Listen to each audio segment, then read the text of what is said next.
ọ̀rọ̀ ti wá di woro sí woro báyìí o. Ẹ wá gbọ́ nǹkan tárákùnrin yìí tún sọ. Ó ní Táyé Currency mórin kọ ju Òṣùpá lọ. Ipò ní gbogbo nǹkan ju Òṣùpá lọ. Ṣé lóòótọ́ ni ẹ̀yin tó Olúfimọ, ẹ̀yin fans Olúfimọ bólẹ̀wà? Ọ̀rọ̀ yìí ti lágbára o. Ẹ wá wo bó ṣe yànnàná ọ̀rọ̀. Ó ní ọ̀rẹ́ ni àwọn méjèèjì àti Táyé Currency àti Òṣùpá. Ó ní bàbá ni Pasuma jẹ́ fún Táyé Currency. Ṣùgbọ́n nínú fọ́nrán náà láti ń gbọ́ ti Òṣùpá ti ń sọ fún Táyé Currency pé ọmọ mi ló jẹ́, tí Táyé Currency sọ fún Òṣùpá pé ẹ̀gbọ́n mi ló jẹ́. Báwo lọ̀rọ̀ ṣe rí gangan? Báwo ló ṣe jẹ́ gangan tí ọ̀rọ̀ yìí ti fẹ́ máa di yanpọ̀yanrìn? Àwọn kan ní eré ni ọba orin Saheed Òṣùpá ń ṣe pẹ̀lú Táyé Currency. Kí ló wá fà á tárákùnrin fi wá ń sọ wípé Táyé Currency ti gba number 1 pé tán bá compare pẹ̀lú Òṣùpá? Ẹ̀yin èèyàn wa, ọ̀rọ̀ yìí ti lágbára o. Ó ti di gbọ́nmi sí omi ò tó báyìí o láàárín àwọn fans àwọn Táyé Currency Òṣùpá. Kódà wọ́n ní Pasuma ni ọ̀gá Táyé, kódà wọ́n tún ní Pasuma gan ni ọ̀gá Saheed Òṣùpá. Báwo lè jẹ́ gangan? Ẹgbẹ́ ẹ̀kúnrẹ́rẹ́ lẹ́nu wọn. bó ṣe rí gẹ́lẹ́ nìyẹn o, wàhálà Táyé òun àti Òṣùpá ọ̀rẹ́ ni wọ́n o, pàdí ni wọ́n. Òṣùpá kàn bẹ́ẹ̀ ni, Òṣùpá ń bẹ́ẹ̀ ni.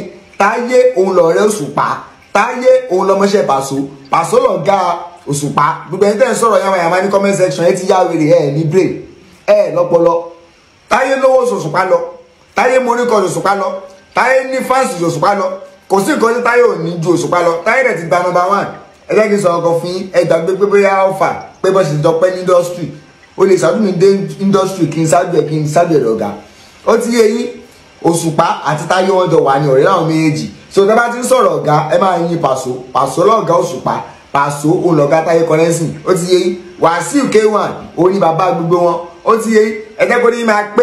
Arákùnrin kan tí wọ́n pè láàbù náà máa fọ̀rọ̀ lẹ̀ o. Kí ló sọ? Ó ní tó bá jẹ́ wípé Dr. Òṣùpá náà ló lọ kọrin bẹ́ẹ̀ ni pé bóyá kò bá wọ́ọ̀sì jù bẹ́ẹ̀ lọ o. Ẹ wo nǹkan tó sọ yìí lágbára o. Ó fi ọ̀rọ̀ lẹ̀ o, ó fọ̀rọ̀ ránṣẹ́ sí wọn o. Lórí ọ̀rọ̀ pé ìgárá pọ̀ nǹkan. Ẹ̀yin èèyàn wa, ọ̀rọ̀ ń bẹnu fọ́nrán yìí o. Arákùnrin yìí ló tú ọ̀rọ̀ jáde o.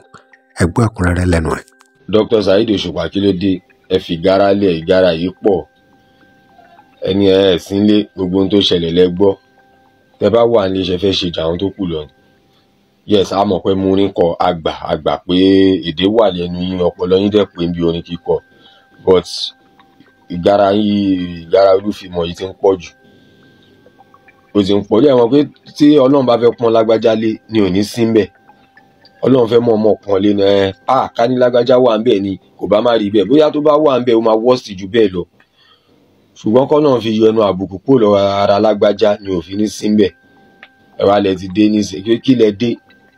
Tẹ bá máa ṣeré ẹ pe àwọn èèyàn sí ṣò. Èwo ni gbogbo tó? Ẹ má jẹ́ kí ìgárá yín pọ̀ jù. Ẹ má jẹ́ ó pọ̀ jù. Ẹ gbọ́. Ẹ̀yin èèyàn wa, ó lágbára o.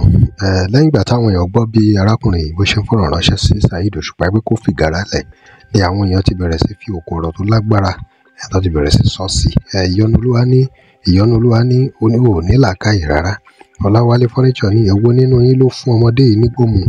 Mustapha ní ìrònú Currency ló máa pa gbogbo wọn. Àwọn àgbà aláìní tìjú currently Akpesin is number 2 after K1. Ẹgbọ́n ṣe bó ṣe rí náà nìyẹn. Eli Lobuwe Adigun Jamiu ní is it true Saheed Òṣùpá self can make a mistake, nobody above mistake. Ó dáa. Desmorado ní confirm did true talk. Túndé Ednut ní KSO forever. User 911 ó ní ẹlẹ́nu ní Òṣùpá ṣé ó fẹ́ kọrin ju èyí tó ti kọ ni. Káyọ̀dé Akínbámi ní gbẹ́nu òṣèlọ ẹ̀yin onílara kìnìkan ẹ wò kán bẹ́nu bí.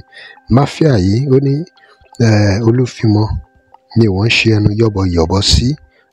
Ẹ wò arákùnrin tán pè ní Abu Banira àbí kí náà porúkọ yìí kó ṣọ́ra nítorí àwọn fáǹsì Saheed Òṣùpá wọ́n bínú gan lórí ohun tó sọ yìí. Sulaiman Wasiu ní ìyá ọmọdé ìdá mímọ̀ kan tó sọ ń bẹ̀ abẹ́ ẹ kúkú ti gbọ́ gbogbo ẹ̀ náà. Ẹ̀yin èèyàn wa, kí lè ròyìn lórí gbogbo èyí tó tún fẹ́ máa ṣẹlẹ̀ láàrin Saheed Òṣùpá àti Táyé Currency yìí tó tún fi wọ́n wéra wọn? Ẹ̀yin èèyàn wa, kí lè ròyìn ẹ̀dá sí ẹ drop comment here. Remember to like, share and follow us. Thanks for watching. Á lọ fún polówó ọjà ẹ pé WhatsApp number page yìí.